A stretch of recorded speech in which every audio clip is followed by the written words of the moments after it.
The carriage wheels groaned as they rolled over the dirt road that wound through the dense Georgian forest. The late afternoon sun filtered weakly through the oak canopy, casting fleeting shadows that crawled across the path. In the distance, the Bellamy Manor stood like a silent sentinel, a sprawling estate of stone and timber, its once white facade now faded to the color of dust and time. It was 1876, and the world beyond these woods was changing. But here, the clock seemed to have stopped decades ago. Thomas Reed adjusted his collar nervously, gazing through the window as the manor drew nearer. He was a journalist from Savannah, sent to chronicle the story of the once famed Bellamy family, a dynasty of Southern wealth and respect now whispered about with unease in every tavern across the state. The rumors spoke of extravagance, corruption, and a final feast that turned into something far darker. Yet, curiosity had its own appetite, and Thomas had always been one to feed it, no matter how bitter the taste. The driver slowed the horses as they reached the iron gates, which stood open as though expecting him. The Bellamy crest, a coiled serpent encircling a chalice, was carved into the metal. Thomas stepped out, his boots sinking slightly into the damp ground, the air heavy with the scent of pine and decay. A woman in a dark dress appeared at the top of the steps, her posture rigid, her expression unreadable. "Mr. Reed, I presume," her voice carried easily through the still air. "Yes, ma'am," he replied, tipping his hat. "I was invited by Mr. Charles Bellamy for an interview." She hesitated just a moment too long before nodding. "Of course. The master has been expecting you. Please come in." Inside, the air was cooler, thick with dust and faint traces of tobacco and lavender. Portraits of ancestors lined the corridor, their painted eyes following every movement. The woman introduced herself as Clara Bellamy, the youngest sister, though Thomas noticed the faint streak of silver in her hair.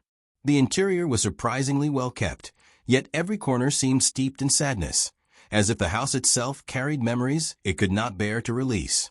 Dinner was to be served soon, Clara explained. Thomas would have his interview after the meal.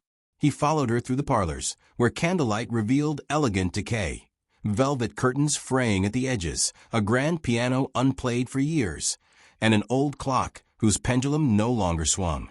From somewhere deeper inside the house came the sound of faint laughter, distant and hollow. In the dining hall, a long table had been set for at least 20 guests, though only 6 chairs were occupied. Thomas recognized Charles Bellamy immediately. The patriarch had once been a towering figure in Georgian politics, now reduced to a gaunt man whose eyes held both charm and exhaustion. The others, his sons Henry and Samuel, his wife Eleanor, and 2 strangers who looked like old family friends, greeted Thomas politely, if somewhat mechanically. "Mr. Reed," Charles began warmly, raising a glass of dark wine, "you come to write about our legacy. I must warn you, we are not what we used to be." "I don't aim to judge, sir," Thomas answered, pulling out his notebook. "Only to understand." Charles smiled faintly. "Understanding the Bellamys," he said, "is no small task. But tonight, perhaps, you'll glimpse a truth most prefer not to see." The meal was lavish, roasted quail, buttered corn, and fresh bread that seemed impossible in such an isolated estate. The conversation drifted from politics to memories of grander days, though each comment carried weight, as if there were things unsaid beneath the politeness. Every few minutes, Thomas caught glimpses of servants moving soundlessly at the edge of his vision, thin, pale shadows who avoided meeting his gaze. Halfway through the meal, one of the sons raised a toast.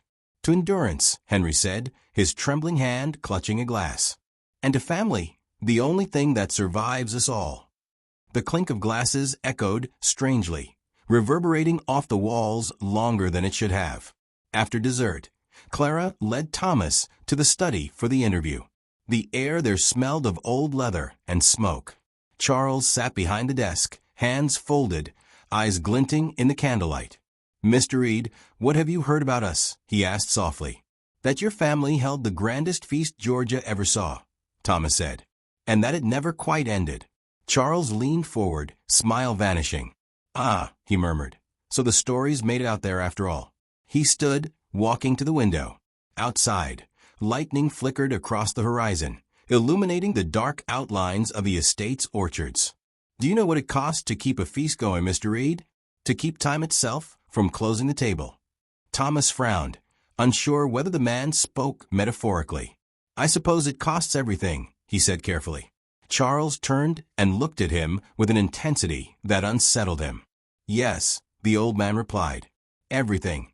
The clock chimed once, though Thomas was certain he had seen it stopped earlier. Something deep in the manor groaned, a heavy door shutting of its own accord. Clara appeared behind him, face pale. "The guests will be expecting you again soon," she said quietly. "Guests," Thomas repeated, glancing toward the table. Charles smiled faintly, leaning on his cane. "Ah, yes. You'll meet them in time. After all, our feast is far from over." A shiver crept up Thomas's spine as the candles flickered, and the echo of distant laughter returned, closer now, as though coming from the very walls. The storm rolled in just after nightfall, rain drumming wildly against the high windows of Bellamy Manor. Thomas sat by the study's hearth, scribbling notes under the wavering light, words struggling to capture the growing unease that had lodged itself beneath his ribs. The house felt alive, breathing in its own slow rhythm, sighing through the corridors as if offended by silence. Clara reappeared without a sound, her candlelight spilling across the room. "Mr. Reed," she murmured, "my brother wishes you to join us again. The family prefers their guests not linger too long alone." Thomas hesitated. "It's quite late." Her eyes flickered toward the hallway. "Time moves differently here at night." She smiled faintly, but without warmth. "You'll see." The dining hall was ablaze with candlelight once more. Yet something was wrong. The table appeared fuller than before. Chairs that had been empty now seemed occupied, though by whom, Thomas couldn't tell. The flicker of flames distorted faces, and when he blinked to clear his vision, the chairs looked empty again.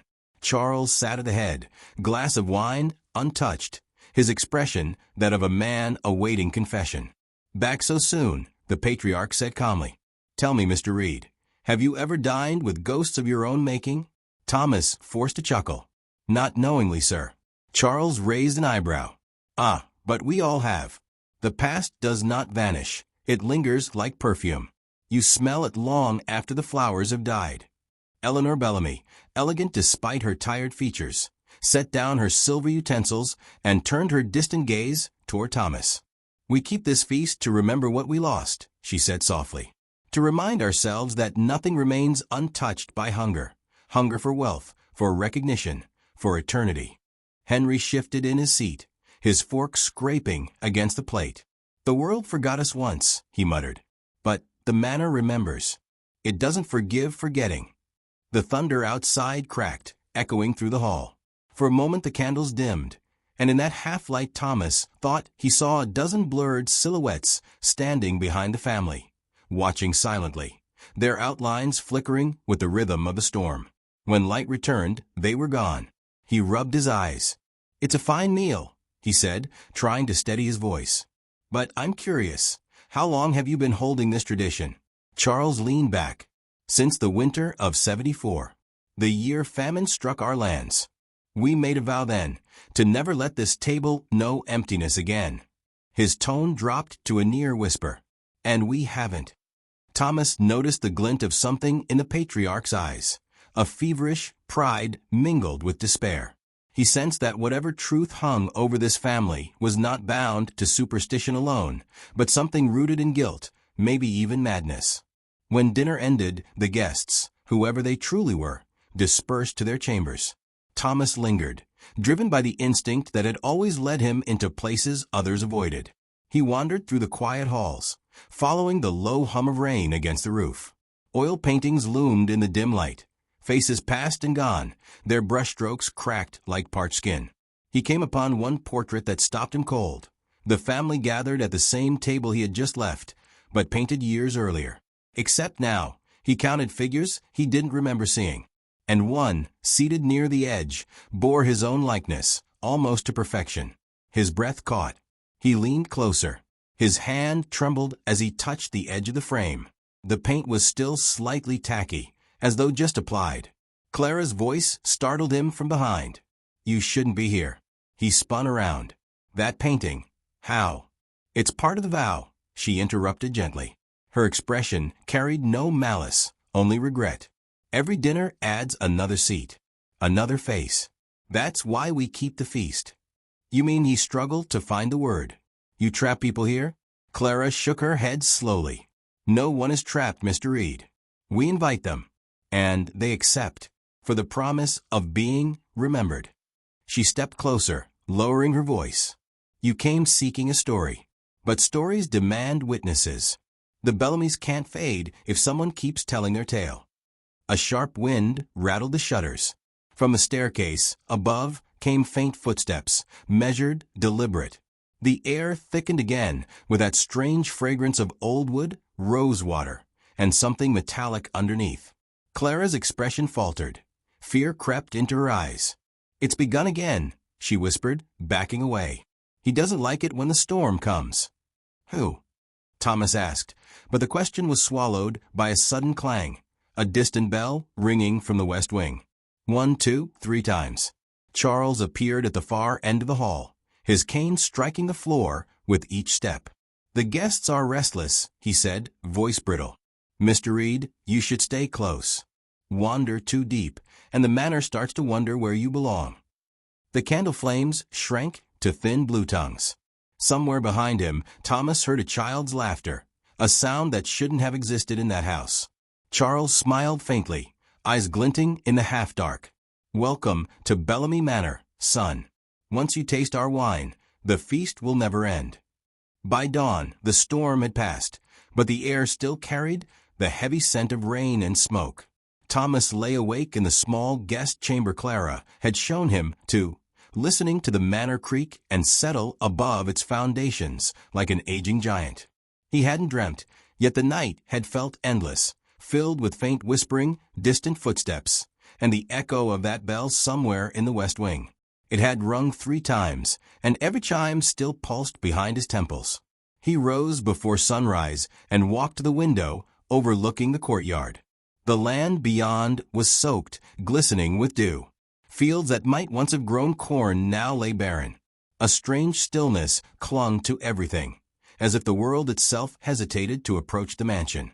Below him, a servant carried a bucket toward a cellar door. When she noticed Thomas watching, she froze. Then, without a word, she turned and vanished into the mist. At breakfast, the Bellamys were already seated, composed as statues. Charles greeted him courteously, though his voice was hoarse, as if speaking through wounds. You slept soundly, I hope? He asked. I heard bells, Thomas replied cautiously. Charles smiled faintly. Yes. The manor keeps its own time. Across the table, Henry avoided his gaze, staring instead at his plate. Eleanor's delicate hands trembled slightly as she poured coffee. No one spoke again until Clara broke the silence. Father, she said softly, perhaps Mr. Reed would like to see the estate before supper. The patriarch's amusement returned. Indeed, a man cannot write of Bellamy Manor without knowing its bones. After breakfast, Thomas followed Clara through the halls. The air was damp and cold despite the sunlight streaming through tall windows. Do you always have visitors? He asked as they walked. Rarely, she said. After the war, people stopped coming. The town grew distant. The Bellamys stopped inviting. Until me. You came on your own, she said. That makes you different. They passed through the library, its shelves overflowing, the smell of mold and smoke blending with old parchment. Clara opened a door at the far end that led to a narrow staircase spiraling downward. The air turned colder. The cellar, she said quietly. Father insists it holds our history. At the bottom, the space opened into a vast underground hall supported by wooden beams. Barrels, broken crates, and shelves of bottled wine lined the walls.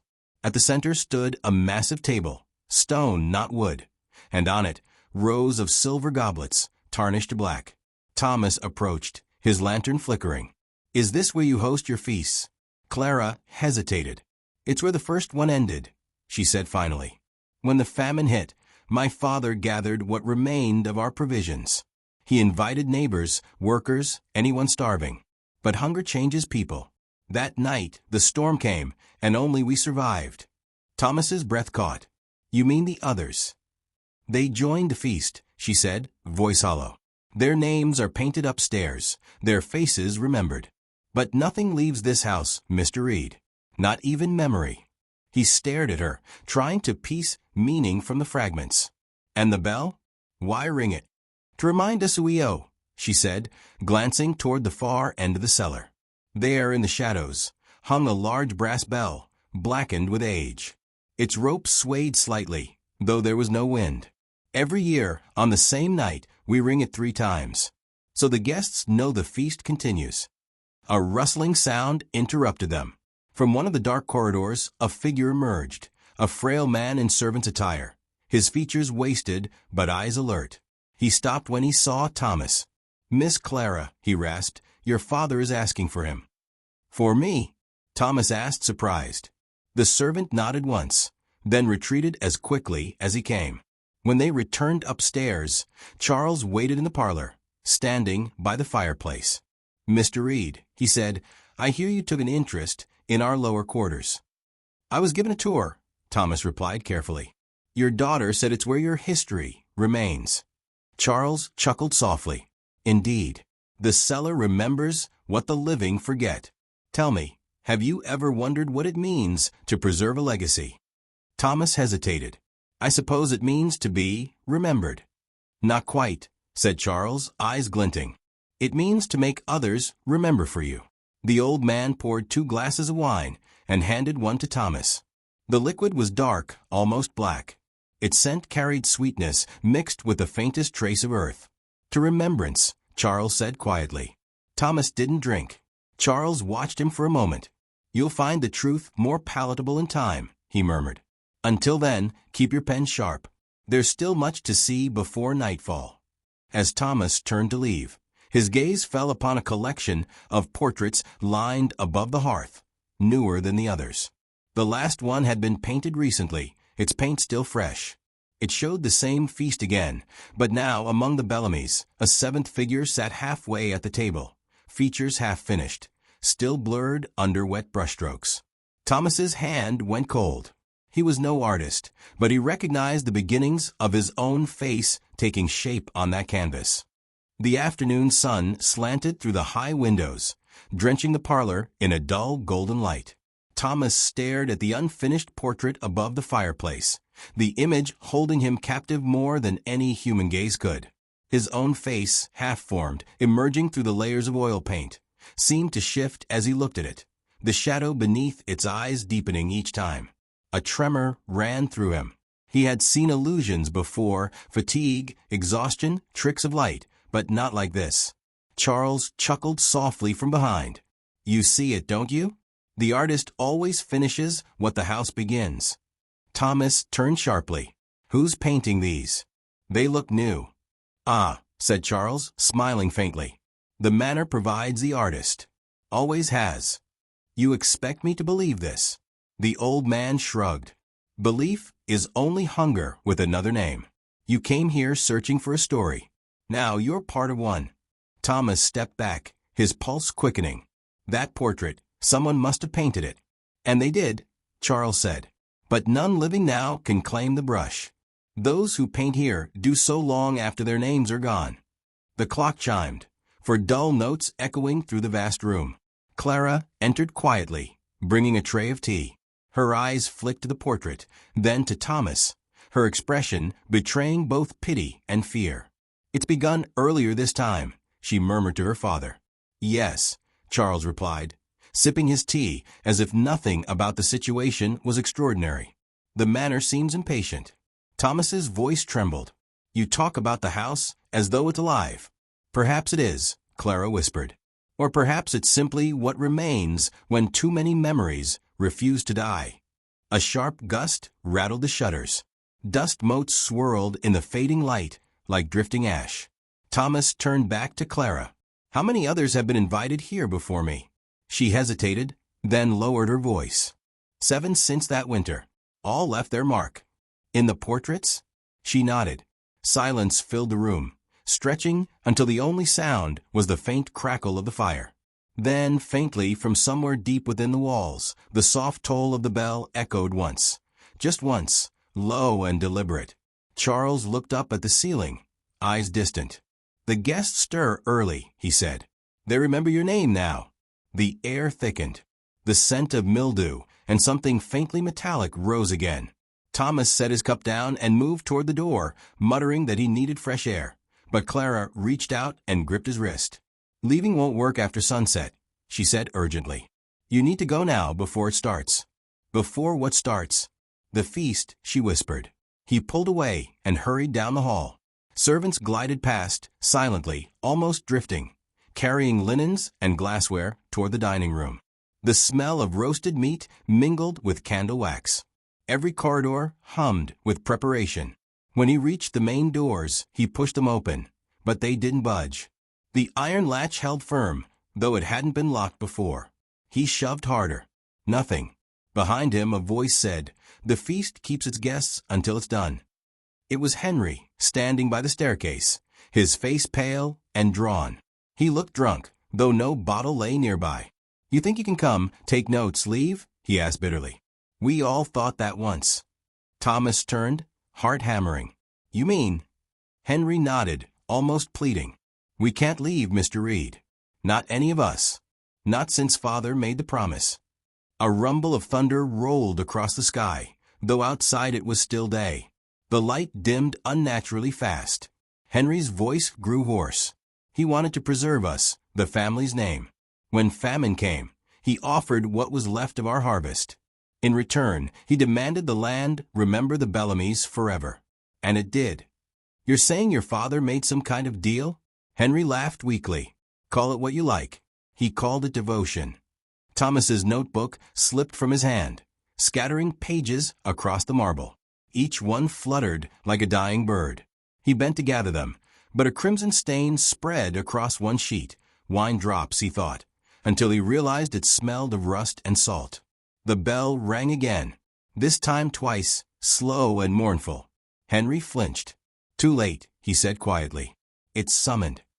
Candles lit themselves along the hallway. The air turned thick, the sound of footsteps filling the manor. Too many to belong to the living family alone. Thomas backed away, tripping over his notebook. From the shadowed archway, faint figures began to appear, transparent yet solid enough to reflect the flame light. Men in tattered coats, women in faded dresses. Their faces were serene, but their eyes hollow. Charles entered then, cane tapping against the floor. "Every feast," he said, "must host its witnesses. They come to make sure the promise holds." "Stop this," Thomas said, voice breaking. "This isn't my place." "But it is," Charles answered softly. "You came to remember us, to write our story. Now you will carry it, as they did." The guests, those faded, murmuring shapes, took their places around the dining table. Plates gleamed. Wine spilled like dark silk across the wood. The same laughter that had haunted the halls returned, growing louder, swirling until it filled every corner. Thomas stumbled backward, breath ragged, eyes darting for an exit. Then Clara appeared beside him, whispering urgently, "There's one way out." He seized her arm. "Where?" "The cellar. The bell controls the feast. Stop it before the third toll." Without another word, they ran. Down the staircase, past the library, through corridors lit by unsteady flames. The air felt charged, thick with whispers that trailed after them. As they descended, the mansion seemed to twist, its halls lengthening like waking limbs. When they reached the cellar door, it was already ajar, breathing cold air. The bell waited in the dark, its brass surface black in the lamplight. Clara grabbed his hand, eyes desperate. "If it rings again, the feast seals." Thomas nodded, adrenaline flooding him. He rushed toward the bell and seized the rope, wrapping it around his arm. The fibers cut into his skin. Somewhere above, the first notes of a waltz began to play, soft, beautiful, and terribly distant. Then, through the melody, he heard the faint creak of the manor awakening fully, doors opening, chairs scraping, laughter merging into a rising chorus. The walls trembled. The rope shuddered in his hands. He looked at Clara. "What happens if I stop it?" Her voice broke. Then someone else must take its place. The bell moved on its own, swaying violently. 2 tolls had rung already. The third was coming. The rope quivered in Thomas's hands as if alive, humming with the tension of something unseen. The cellar air thickened with the scent of rust and damp earth.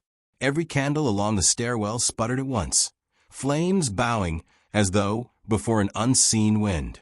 Above, the muffled sound of music swelled, a waltz out of time, echoing from somewhere deep within the manor. Clara's voice broke through the growing roar. "You have to stop it now, before the third toll." Thomas yanked at the rope, gripping it so tightly the fibers cut into his palms. "How do I stop a bell that rings itself?" "Hold it down," Clara cried. "Don't let it move." He braced one foot against the wooden beam and pulled with everything he had. The bell resisted, an impossible weight, as though the force of the house itself fought back. The rope burned against his skin, but slowly the motion weakened. The bell stilled, trembling in silence. Then the manor itself seemed to exhale. From above came the sound of doors slamming, chairs falling, voices rising in frustration. The air around them shifted, colder, heavier. Clara trembled, staring toward the ceiling. "They know," she whispered. "They can't finish the feast." Thomas straightened, panting. "Good. Let them stop." But when he looked at her face, he knew his relief was premature. Clara's eyes glistened with tears. "Don't you understand? The vow demands completion. If not them," her voice cracked, "then us." The ground beneath them shuddered once, twice. Dust rained from the rafters. The wine bottles lining the shelves began to burst one by one, their contents spilling like blood across the floor. The bell strained again, trying to move, vibrating with the rhythm of the trembling house. Thomas turned toward the stairs. "We need to get out, now." They ran, half slipping on the crimson liquid coating the stones. Each step upward seemed steeper than the last, as though the staircase stretched endlessly. When they burst into the corridor, the manor had changed. The air pulsed with warmth, glowing faintly gold, like the gleam of firelight reflected in mirrors. The waltz had grown louder, steady and relentless. The smell of roasted meat and sweet wine filled the halls again. Thomas yelled above the noise, "Clara, where's your father?" She pointed toward the dining hall. "He's finishing the feast." When they reached it, the doors were wide open. Inside, the family and the spirits, those watching, translucent figures, sat together in eerie peace. Charles stood at the head of the table, arms raised, voice calm. "The feast must endure," he said. "It is what binds us. Our names, our memory, our blood." The guests turned their hollow eyes toward Thomas and Clara. The waltz melted into a deep hum. Flames from the candelabras flickered, painting their faces in gold and ash. Thomas stepped forward. "You're condemning yourselves. This, whatever you've done, has to end." Charles regarded him, a sad smile touching his lips. "Endings are for stories that run out of witness. You, Mr. Reed, were meant to be ours." He gestured toward the far wall, and there it hung, the portrait now complete. His face fully painted, eyes glinting with faint life. Beneath the frame, on a brass plate, freshly engraved, "Thomas Reed, the final guest." "No," Thomas whispered. "No, I didn't agree." "The house decided," Charles said. "Every story needs its scribe. You will remember us, even when you cannot leave." Clara stepped between them. "Father, stop. He doesn't belong here." Charles lowered his gaze to her. "Neither do you, my dear. You fought the vow long enough." Clara turned to Thomas, panic flooding her expression. "The bell. It's the only way. Ring it once, not thrice. Once to end, not to bind." Thomas hesitated. "I thought." "Trust me," she shouted. He ran. The manor seemed to resist him, corridors twisting like moving arteries. The walls groaned, portraits trembling as if alive. He could hear the laughter again, triumphant, closing in. By the time he reached the cellar steps, the temperature had plunged. His breath came out in white clouds. The bell shimmered faintly in the half-light, as though waiting. He grasped the rope again, pulling with everything left in him. The bell rang once, a sound low and sorrowful that seemed to swallow every other noise. Silence followed. The waltz stopped mid-note. The laughter vanished. Upstairs, he heard only wind moving gently through the corridor. Then came a crash, with splintering, glass breaking, voices crying out before fading into nothing. The house moaned, its structure groaning, as if something enormous had just been released. Thomas sank against the wall, gasping. The silence stretched until his heartbeat became the only sound. A faint light flickered down the stairwell. Clara descended, her face pale but calm. "You did it," she murmured. "It's over." He stood shakily. "The vow." "Broken," she said softly. "The souls will rest. The house will forget." She smiled faintly, though tears rolled down her cheeks. "And so will I." Before he could speak, a cold gust swept through the cellar. The candles extinguished one by one. When the smoke cleared, she was gone. Hours later, the morning light found Thomas sitting alone inside the old manor. The air was still. No footsteps, no laughter, no echo of feasts past. He stepped outside. The door opened easily this time. The storm was gone. The fields shimmered with dew, untouched and quiet. He looked back at the house one last time. Its windows reflected nothing, its walls gray and solemn. For a moment, he thought he saw movement, a flicker in the parlor window. But when he blinked, it was gone. Thomas walked down the dirt path toward the road, the notebook tucked under his arm. The pages inside were soaked and half-blurred, but one remained clear, written in a hand not his own. Asterisk, every feast must end. Every witness must remember. Asterisk. He kept walking as the first rays of dawn touched the horizon, unaware that far behind him, in the quiet cellar of Bellamy Manor, the bell gave one final, almost imperceptible chime. By the time Thomas reached the nearest town, his clothes were soaked through with morning mist and streaked with mud.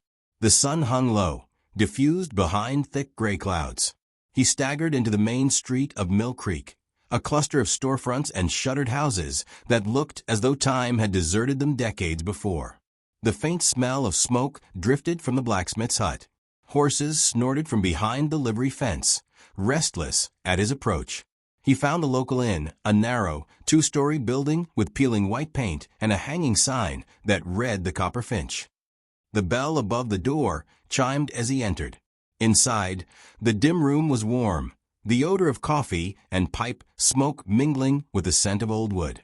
A stout woman, behind the counter, glanced up from her ledger. "You're far from home, sir," she said, her accent thickly Georgian. "Rough night." "You could say that," he replied, dropping his soaked coat across a chair. "I came from the Bellamy estate." At once, the clatter of a cup broke the stillness. The woman froze, eyes wide. "You mean that old ruin by the marshes?" she asked slowly. "It's not a ruin," Thomas said. "The family lives there still, or they did." Her brow furrowed. "Mister, that house burned down near 40 years ago. Ain't been no Bellamys there since." Thomas stared at her. "That's impossible. I spoke to them, Charles, Clara, the sons. I was there last night." A silence fell so sudden it felt like the air itself drew back. A man sitting by the window lowered his newspaper and studied Thomas as though measuring his sanity. The innkeeper crossed her arms. "Perhaps you saw the place, yes. But not the people. They died with the fire. Whole family and half the help. Folks said the feast caught flame when lightning struck. Some say it was punishment, others call it mercy." Thomas felt his stomach turn. "That can't be." He reached for his notebook. The pages were still damp, but their words, the ones he had written, were gone. Every line, every observation had vanished, replaced by pale blankness. Only one sentence remained, penned in unfamiliar script. "The witness remembers." He nearly dropped the book.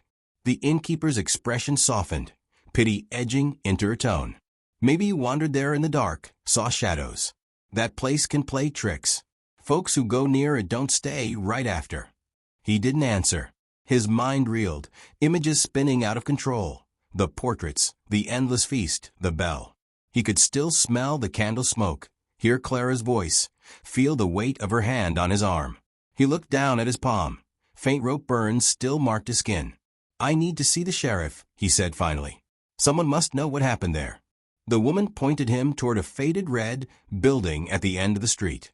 The sheriff was a tall, gaunt man with eyes that seemed permanently squinted from years of sun. He listened quietly as Thomas told his story, everything from the invitation to the meal to the bell that would not stop ringing. When he'd finished, the sheriff folded his hands. "Interesting tale," he said, "but there's no Bellamy deed on record anymore. Land's county property. Been nothing there but stones and vines for decades." Thomas stood. "Then come with me. Let me show you." The sheriff looked at him for a long moment before sighing. "All right, son. I've seen enough men haunted by that place to know you won't rest until you see it empty." They rode out that afternoon, the path winding through thick pine woods where old fences and rusted gates hid beneath layers of moss. When they reached the clearing, Thomas felt his breath catch. Where the manor had stood was nothing but a scatter of blackened stones, a charred foundation half swallowed by weeds. The front steps, the veranda, the towers, all gone. The sheriff dismounted first, tying his horse to a post that leaned at an odd angle. "There," he said quietly. "That's Bellamy ground. You still think you saw it standing?" Thomas didn't answer at first. He stepped forward, his boots crackling over brittle leaves. The ruins radiated a strange warmth, as though the embers beneath never fully cooled. At the edge of what had been the dining hall, he stopped. The faint outline of a long wooden table was still visible in the soot. No wood left, just impressions and patterns burned into the earth. A glint of brass caught his eye. He kneeled, brushing away the debris, revealing a half-buried fragment of metal. The curve of it was unmistakable, the lip of a bell, cracked down the middle. His heart thudded. The sheriff saw it too. "Well, I'll be," he muttered. "That's the old supper bell. Must have fallen when the roof caved in." Thomas touched the edge carefully. The metal pulsed faintly beneath his fingers, warm despite the cool air.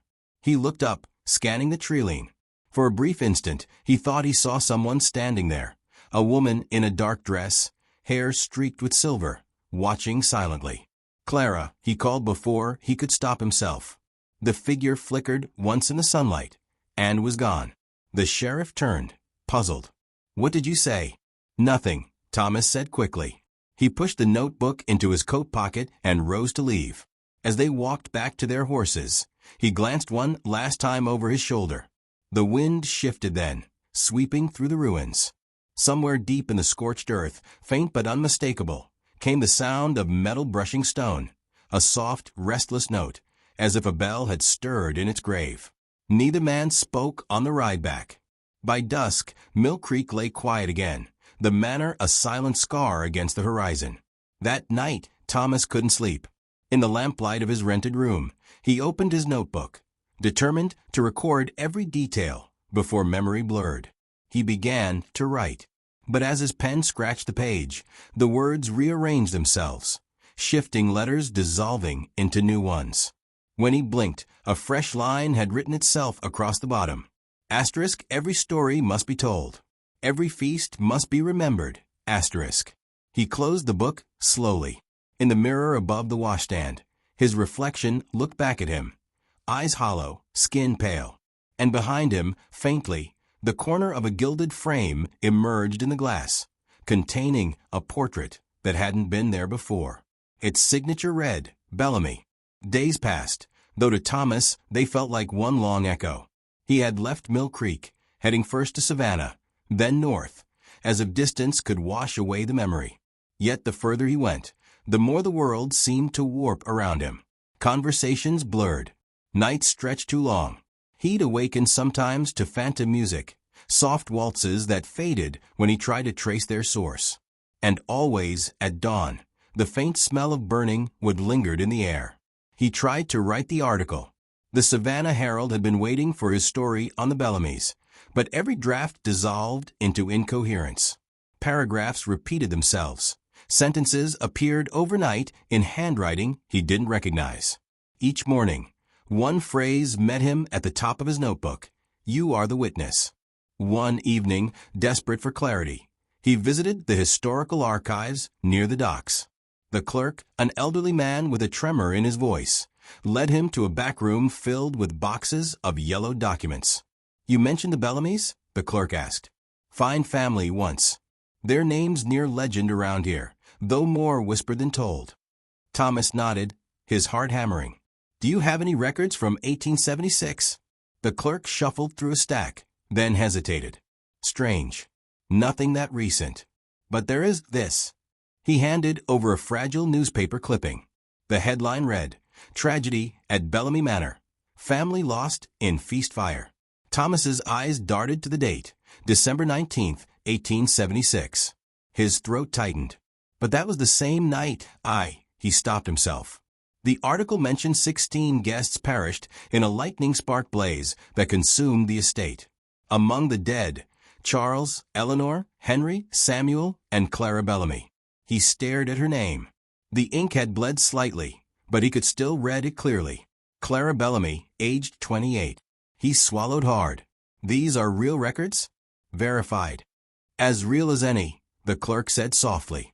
"But if you're wise, you'll leave that story buried. People who stir those ashes sleep poorly." He gave a weak smile. "And some never wake up." That night, Thomas took a room near the harbor, the faint crash of waves steadily lulling him. But rest wouldn't come. The wind howled through the shutters, carrying what sounded like faint laughter, distant and familiar. He sat up, heart pounding, and saw the notebook resting on his desk. Its cover was open, pages fluttering, though no breeze touched them. A fresh page had written itself. "The feast will resume." He snapped the book closed and tried to breathe. But beneath the sudden silence came another sound, faint, muffled, metallic. A bell. He rose, crossing the room. Outside the window, fog rolled across the harbor, thick and white. From somewhere deep within it, the toll came again, low and certain. He whispered, "No." It rang once more. At dawn, he checked out of the inn and took the first carriage south. Logic told him he should have fled north, away from Georgia altogether. But something deeper, an ache he couldn't explain, pulled him back. Each mile closer to Mill Creek tightened that invisible thread around his chest. 2 days later, the familiar woods appeared. The path, once muddy, now lay dry beneath crisp autumn leaves. When the carriage driver stopped at the crossroads, Thomas found the gate waiting, twisted metal vines, the Bellamy crest faint but still visible. "I wouldn't go there," the driver muttered, crossing himself. "Bad ground. Worse stories." Thomas stepped out anyway. Some stories don't let go. The driver didn't argue. He flicked the reins and left Thomas standing alone as the carriage rolled into the distance. The ruins looked unchanged. What few walls remained rose jagged against the pale sky. Yet the air felt charged, alive, pulsing faintly beneath the quiet. Birds avoided the trees nearby. The earth carried the faint, sweet rot of something that had been kept too long. He walked through the scorched foundation, remembering each room as it had been, the parlor, the study, the vast hall where shadows dined like kings. At the heart of the ruin, amid the weeds, lay something new, a single envelope, sealed with red wax, stamped with the serpent and chalice crest. His numb fingers tore it open. Inside, a single card read, *, Mr. Reed. Your seat awaits. Midnight, December 19, *. The handwriting was elegant, familiar. He dropped the card as though it burned him. It landed face down, revealing faint lettering on the back. One word only, Clara. He staggered backward, breath shallow, fighting the rising dread. This couldn't be real. And yet, beneath the silence, he could hear it again, the faint hum of a melody, like the first notes of a waltz warming up an empty room. "Why me?" he muttered. "It's over. It's done." But the shadows along the ruins trembled as if alive, stretching toward him when the sun began to sink. The last light of day flickered red through the trees, turning broken glass to shards of fire. He turned to leave, forcing his feet toward the road, but the path had vanished. The woods pressed closer, choking the air with their scent of pine and damp ash. He could feel it then, the pull of the manor, even in its absence, dragging at every thought, every heartbeat. And far in the distance, soft and deliberate, The bell began to toll. Once, twice, then silence. Thomas froze, his pulse thundering, so loud it drowned the wind. The invitation slipped from his hand and drifted to the ground. The sky darkened fast. Shadows deepened where the manor had once stood. A glow began to form amid the ruins, golden, flickering, and terrible. The light spread slowly, curling around broken stones, reforming outlines of walls and windows. Air thickened with heat. The scent of roasted wine, of candle wax and sugar, returned on the wind. And then, faintly, the laughter began once more. Night fell swiftly over the ruins of Bellamy Manor.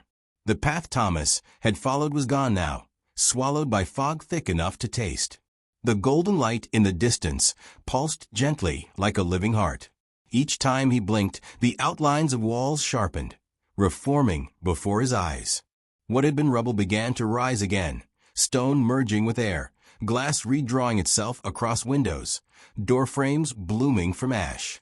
Within minutes, the mansion stood whole, glowing faintly like an ember refusing to die. Thomas stepped closer, trembling. "This isn't real," he whispered.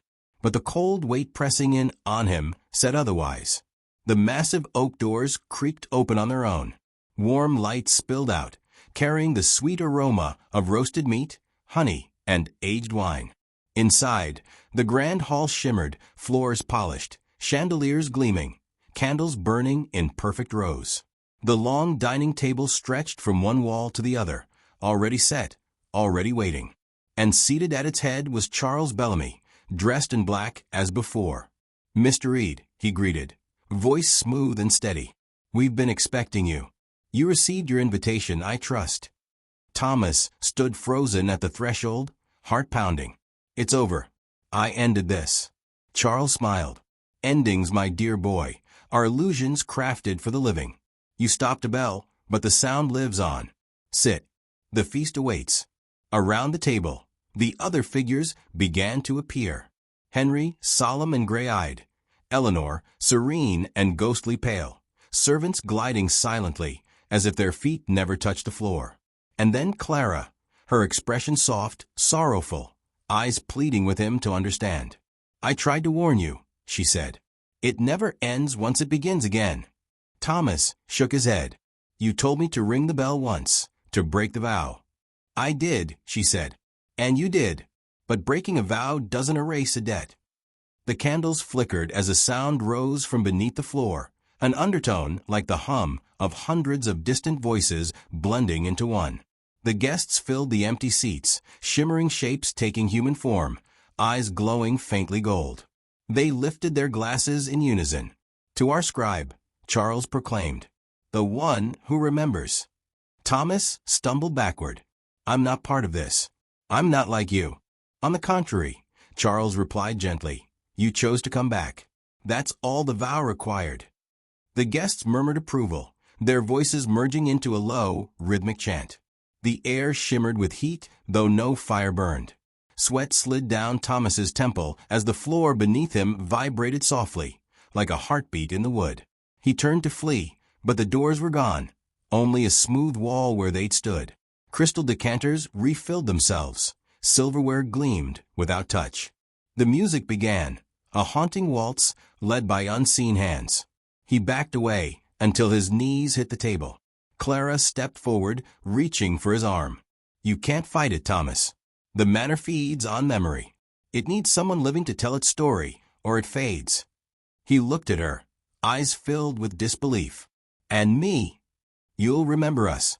That's what the feast demands." The waltz grew louder. The guests began to move, some dancing, some eating, others cheering as though time itself had reversed. Charles raised his glass again, his reflection shimmering in the wine's surface. "To eternity," he said, smiling faintly, "and to the feast that never ends." Thomas's breath came fast. He looked down and saw his notebook lying open on the table. Its blank pages fluttered, ink bleeding across them on its own, forming new lines. He read the words aloud, trembling. "Every witness replaces the last." He dropped the pen as the floor trembled violently. The paintings on the walls began to move, figures stepping out of their frames. faces merging with the living diners. The room brightened until everything seemed carved from gold and smoke. "Stop," Thomas shouted. "This isn't a story, it's a curse." Charles rose slowly, voice calm above the chaos. "What's the difference, really? A curse endures only because someone remembers it." Clara's hand tightened around Thomas's wrist. "Look at me. You still have a choice." "What choice?" "To leave it unfinished. Don't write it down. Let it fade. If you stop telling it, the feast will sleep again." Her eyes glistened. He understood then. She had once been the last witness. And when she broke her silence, when she told her tale, it had woken all of this again. Thomas snatched his notebook, hesitated, then hurled it into the fire burning in the distant hearth. The flames roared instantly, consuming it whole. The light flared brighter, the music faltered, the voices turned to anguished cries. The manor trembled, its crystal cracking, smoke spilling from the walls like dark water. Charles shouted, "No. Without memory, we vanish." "Then vanish," Thomas cried. The floor split beneath him, light pouring through the cracks. The dining table shattered, its golden plates scattering into dust. Wind rushed through every corridor, sweeping candles and draperies into nothingness. One by one, the guests dissolved, Henry, Eleanor, the servants, turning to streaks of fading color. Charles stood longest, his expression fixed with a strange dignity. "Every story ends," he said softly. "Even this one."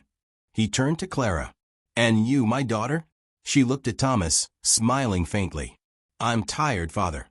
Then they were gone. Silence filled the room. The golden glow faded to gray. Walls crumbled inward, fire extinguishing into a curl of smoke. Thomas stood alone in the collapsing hall as daylight crept through the ruins. When he emerged, the morning sky was clear and pale. Where Bellamy Manor had stood was only scorched earth again. No footprints, no music, nothing but a single cracked bell lying in the grass. He stared at it, at peace and terrified all at once. A breeze stirred, carrying the faintest whisper, Clara's voice almost tender. "Asterisk, forget us, Thomas. Let it rest, asterisk." He nodded slowly. Turning away, he began down the long path toward the road, the rising sun warming his face. The sound of birds replaced the lingering echo of the past. And somewhere in that quiet morning air, far off but barely audible, came a final note of metal meeting wind, soft, distant, uncertain. A bell, sighing itself to sleep. Every family hides secrets, some so dark they should never see the light of day. Here, we open the doors to those shadowed pasts, uncovering hidden crimes, silent pacts, and stories that echo like ghosts through the halls of memory. If you've made it this far, it means you also carry that forbidden curiosity. So don't hesitate. Subscribe to the channel now, turn on the bell, and follow our next revelations. Because every day, new secrets emerge, and only those who dare to face the truth remain to hear them.